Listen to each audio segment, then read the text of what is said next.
Meena open அப்பா ஒரு இன்டர்வியூல அவங்களோட திருமணம், கெரியர் உள்ளிட்ட பல விஷயங்களை வெளிப்படையா பேசியிருக்காங்க. ஆக்ட்ரஸ் மீனா வந்து தமிழ் சினிமால ஒரு டாப் ஹீரோயினியா இருந்துட்டு இருந்தாங்க. இந்த நிலையில 2029ல வித்யாசாகர் அப்படிங்கிறவங்கள மேரேஜ் பண்ணிக்கிட்டாங்க. அதுக்கப்புறமா சினிமா விட்டு விலகியே இருந்தாங்க. ரொம்ப வருஷத்துக்கு அப்புறமா கம்பேக் கொடுத்து சில மூவிஸ்ல முக்கியமான கேரக்டர் நடிச்சிட்டு இருந்தாங்க.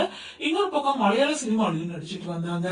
மேலும் கொரோனா டைம்ல தன்னோட கணவரான வித்யாசாகரை இழந்துட்டு அவங்க ரொம்ப கஷ்டப்பட்டாங்க. சோ அந்த டைம்ல மீனாக்கு ரொம்ப க்ளோஸ் ஃப்ரெண்ட்ஸா இருக்க கலா மாஸ்டர், சங்கீதா, குஷ்பு உள்ளிட்ட பல பேர் வந்து அதுல இருந்து அவங்கள மீட்டு கொண்டு வந்து இப்போ மறுபடியும் அவங்களோட கெரியரை ஸ்டார்ட் பண்ணிருக்காங்க.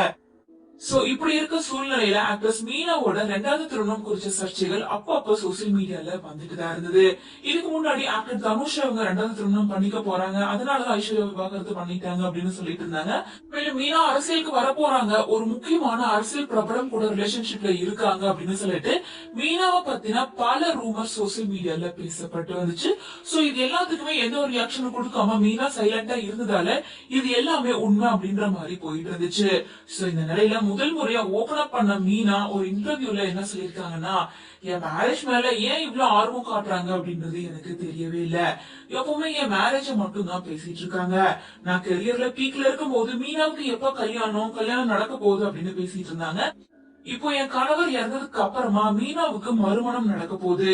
எந்த நடிகருக்காவது விவாகரத்து ஆச்சு அப்படின்னா அதை என் மேரேஜ் கூட சேர்த்து பேசுறாங்க. நான் ரெண்டாவது கல்யாணம் பண்ணிக்க போறேன்னு சொல்றாங்க. ஆனா இது எதுவுமே உண்மை கிடையாது.